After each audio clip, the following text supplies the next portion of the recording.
एक तेरा प्यार नंद कुमार मैनू मिल जाए ते दुनिया ते होर की लेना। मैनू दुनिया ते होर की लेना। हो एक तेरा प्यार सावल सा मैनू मिल जाए ते दुनिया ते होर की लेना। के दुनिया से होर की लेना। ओ मैनू दुनिया ते होर की लेना। मैनू दुनिया से होर की लेना। मैंने छोड़ दिए धन धाम तो से जन्म जन्म का हो श्याम। ये नाता जोड़ चली ये दुनिया मैं तो छोड़ चली। एक तेरा प्यार नंद कुमार मैनू मिल जाए ते दुनिया ते होर की लेना। एक तेरा प्यार नंद कुमार मैनू मिल जाए ते दुनिया ते होर की लेना। ओ मैनू दुनिया ते होर की लेना। मैनू दुनिया ते होर की लेना।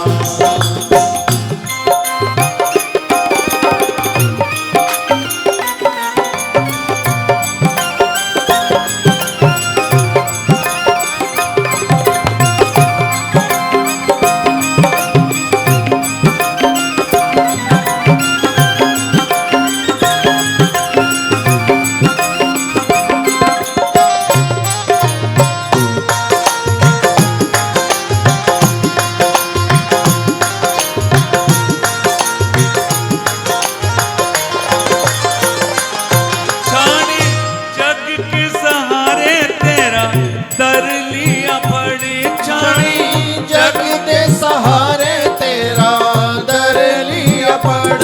छानी जग के सहारे तेरा दर लिया पड़ी। छानी छाड़ी जग दे सहारे तेरा दर लिया पड़। तेरे बिन ना गुजारा मेरे जाने जिगर। तेरे बिन ना गुजारा मेरे जाने जिगर। ओ तेरे बिन ना गुजारा मेरे जाने जिगर। तेरे बिन ना गुजारा मेरे जाने जिगर। ये तेरा दरबार नंद कुमार मैनू मिल जाए ते दुनिया ते होर की लेना। ये तेरा दरबार नावल सा मैनू मिल जावे ते दुनिया ते होर की लेना। ओ मैनू दुनिया ते होर की लेना। मैनू दुनिया ते होर की लेना। तेरे चंदा ते मुकड़े पे वारी वारी जाऊं। तेरे चंदा ते मुखड़े पे वारी वारी जावा। तेरे चंदा तो मुकड़े पे वारी वारी जाऊं। तेरे चंदा ते मुखड़े पे वारी वारी जावा। तेरे चरणात सिर रख मैं तर जावां। तेरे चरणा ते सिर रख मैं तर जावा। ओ तेरे चरणात सिर रख मैं तर जावां। तेरे चरणा ते सिर रख मैं तर जावा। तेरी चरणा ते सिर रख देखो कलयुग में हम सोचे कि साक्षात ठाकुर आ जाएंगे, भगवान आ जाएंगे, हम उनके चरण छू लेंगे, ऐसा मेरे हिसाब से तो नामुमकिन है। कोई बिरला होगा जिसको ठाकुर के साक्षात्कार होते हैं। लेकिन यदि कोई संत हो, सच्चा संत हो, तो अपने बच्चों को खुद भी संतों के चरण जरूर छूने चाहिए। भक्त कहते हैं तेरे चरणा ते सर रख मैं तर जावा। नरसिंह जी जब छोटे थे तो ना उनको सुनाई पड़ता था और ना बोल पाते थे। उनकी दादी उनको बड़ा प्यार करती थी। कोई भी संत आता था तो उनके पास दर्शन के लिए ले जाती थी। 7 वर्ष के हो गए, एक बार मेला लगा, मंदिर में एक संत आते थे तो नरसिंह जी की दादी उनको ले गई संत के पास और संत के चरणों में उस बालक का शीश छुआया। तो संत ने कहा बच्चा बोलो कृष्णा। तो दादी रो पड़ी, रोने लगी कि बाबा न ये सुन सकता है और न बोल सकता है। बाबा ने कहा नहीं भैया आप बैठो, बच्चा बोलो कृष्णा, हरे कृष्णा। तो नरसिंह जी को सुनाई भी पड़ गया और नरसिंह जी ने बोल भी दिया हरे कृष्णा हरे कृष्णा। तो ये होती है संत की कृपा। कभी भी कोई संत आए, बच्चों को अवश्य ले जाएं, बच्चों को संतों का आशीर्वाद दिलाएं। आजकल के बच्चे तो कमरा बंद कर लेते हैं। घर में किसी संत को ले आए, एक ऐसे ही सेठ थे तो वो बड़े आस्थावान थे। जो संत आता उसके दर्शन करने जाते और कोई आग्रह मान लेता तो उसको अपने घर ले आते। बाबा आज घर में रसोई जी भी है। तो संतों को जब घर में लेके आता तो उसका लड़का तो आजकल का जैसा पढ़ा लिखा, और उसको बड़ा इरिटेशन होता था कि जब देखो बाबूजी किसी ना किसी संत को उठा लाते हैं। तो उसने कहा बाबा ये मेरा बालक जो है ये संतों से बड़ी नफरत करता है, जब कोई संत आता है तो कमरा बंद कर लेता है। उन्होंने संत से कही कि मेरा बेटा इतना नालायक है, कोई संत आता है तो कमरा अंदर से बंद कर लेता है और जोर जोर से म्यूजिक चला देता है, और जब चला जाता है तब आता है तो कभी संत के दर्शन नहीं करता। वो बाबा भी जब ठाकुर कृपा करते हैं और संत को कृपा करनी होती है तो बोले ठीक है आज देखता हूं इसको। तो बाबा बड़ी देर तक तो बोलते रहे करते रहे, फिर सेठ से बोले चुप हो जाओ। चुपचाप बैठ के और बाबा उसी कमरे के दरवाजे के बाहर बैठ गए। और जैसे ही उसको अंदर से ये लगा कि अब तो बवाला टला, चले गए बाबा, तो पट से म्यूजिक बंद किया और दरवाजा खोला। और जैसे ही दरवाजा खोला, बाबा तो हट्टे कट्टे थे, बाबा उसको पकड़ा कॉलर और दबा के और जमीन पे उसके ऊपर बैठ गए। बोले राम, बोलो राम। कहे हम नहीं बोलेंगे। बोलो राम, नहीं बोलेंगे। बड़ी देर तक ऐसे होता रहा। बाबा ने जोर चिल्लाकर बोलो राम। कहता मैं राम नहीं बोलूंगा। राम निकल गया मुख से। दिन बीत गए। उस बालक का जब अंत हुआ तो पाप बहुत किए थे उसने। ऊपर ले गया।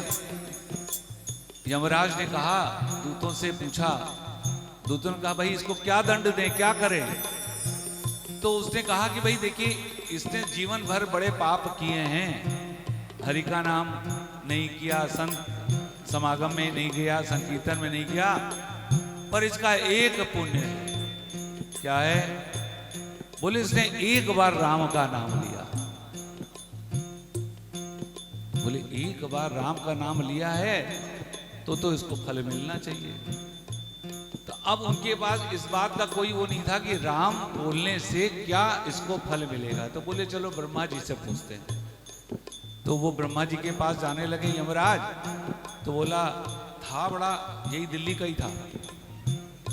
बोला भाई मैं इतनी दूर ऐसे नहीं जाऊंगा, पालकी वालकी मंगाओ तब मैं जाऊंगा।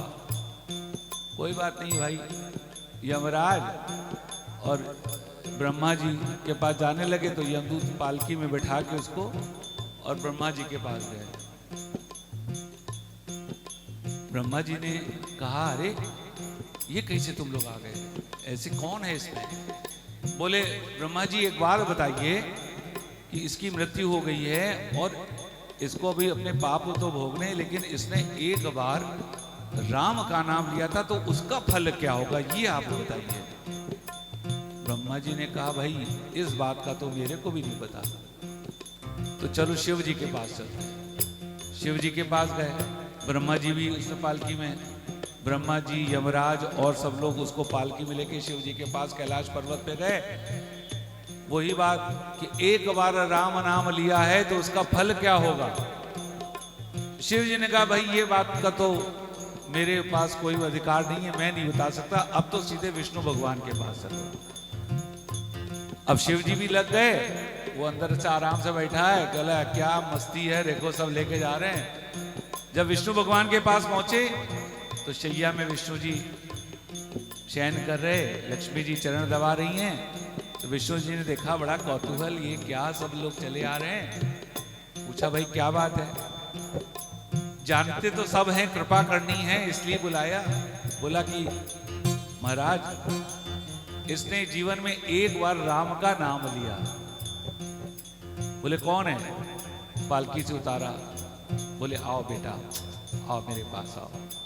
विष्णु जी ने अपनी गोदी में बैठा लिया उसको, चुप बैठ गए, उसको दुलारने लगे।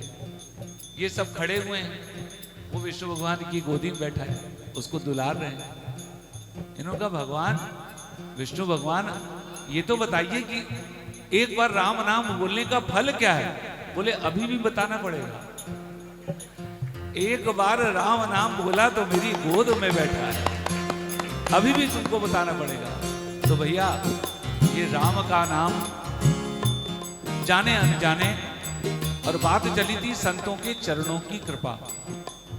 जब भी बहुत सारे चमत्कार मैंने देखे हैं कि बहुत से घरों में कई बार दुर्भाग्यवश अपने कर्मों के फल से कोई ऐसा बालक होता है या बालिका होती है या कोई होता है जो बोल नहीं पा रहा या चल नहीं पा रहा है, और संतों की कृपा से, और जो संतों की कृपा है वो भगवान भी नहीं टाल पाते। एक छोटी सी बात और बताऊं, एक सेठ सेठानी थे, पहले जमाने में कार वार नहीं होती थी, औलाद नहीं थी, कोई पैसा धन दौलत बहुत था, तो वो गए तुलसीदास जी के पास बड़ी दूर बैलगाड़ी पे चल के कि महाराज जी औलाद नहीं है, कोई कृपा करिए ऐसी की। तुलसीदास जी का तो ठाकुर जी से साक्षात्कार था। बोले ठहरो। तुलसीदास जी अंदर गए, राम जी से कहा कि राम जी एक सेठ आया है और ऐसे ऐसे बोल रहा है कि औलाद नहीं है, तो बताइए क्या। तो जय जय ने कहा कि इसके भाग्य में औलाद है नहीं, इसके लिए औलाद नहीं लिखी गई है, कोई बात नहीं। तुलसीदास जी ने कहा कि भाई अंदर से आज्ञा ऐसी है कि तुम्हारे भाग्य में औलाद का सुख नहीं है, कोई बात नहीं, भगवान का भजन करो जैसी है। जब जाने लगे तो बड़ी दूर से आए थे, तुलसीदास जी ने उन दोनों को, पति पत्नी को, भोजन की थाली लगा के बांध के दे दी कि इतनी दूर जाओगे रास्ते में बैठ के कहीं खा लेना। एक मंदिर पड़ा, वहां हाथ पैर धो के आसन लगा के भगवान का ध्यान किया और थाली सामने रख के दोनों मियाँ बीवी जैसे ही खाने को हुए, एक संत आ गए। संत ने कहा बच्चा बड़ी भूख लगी। इन दोनों ने वो जो थाल दिया था, खुद भी बड़े भूखे थे, परिश्रम करके आए थे, वो ऐसा का ऐसा थाल संत को पवा दिया। पत्नी पंखा चल रही है, वो उनको जिमा रहे हैं। जब संत ने पेट भर के खा लिया, हाथ पाथ धुलाए, फिर दोनों ने चरण छुए। देखो चरण छूने की कितनी महिमा है।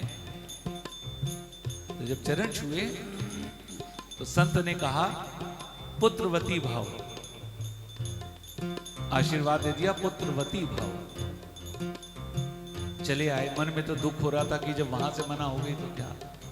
9 महीने बाद उसको पुत्र की प्राप्ति हुई। पहली बात तो ये संत की कृपा। अब उनको ये भी लगा कि देखो तुलसीदास जी ने मना कर दिया कि जय जय राम जी ने मना कर दिया है, तो फिर वापस गए उल्हना लेके और कहा कि महाराज ऐसे ऐसे हुआ, देखिए मैं तो पुत्रों के आपने मना कर दिया था। अब वो भी बड़े शर्मिंदा हुए। उनका अच्छा रुको, अंदर जाके कहा जय जय वो लोग आए हैं, उनको तो पुत्र की प्राप्ति हो गई।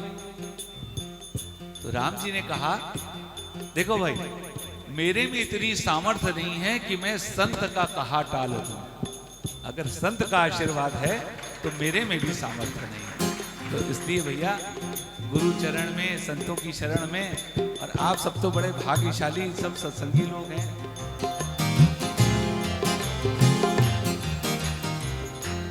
मेरे अंत समय विच मेरे नाल हो, मेरे अंत समय विच मेरे नाल हो, मेरे अंत समय विच मेरे नाल हो, मेरे अंत समय विच मेरे नाल हो, मेरी वृंदावन में देह हो, मेरी वृंदावन विच तेरे हो, मेरी वृंदावन बिच देह हो, मेरी वृंदावन विच तेरे हो। ये जमुना की धार नंद कुमार मोहे मिल जाए ते दुनिया ते और की ले आए। जमुना की धार नंद कुमार मैनों मिल जाए ते दुनिया में और की लेना। ये तेरा दरबार नंद कुमार मैनों मिल जाए ते दुनिया ते और की लेना। मैनों दुनिया ते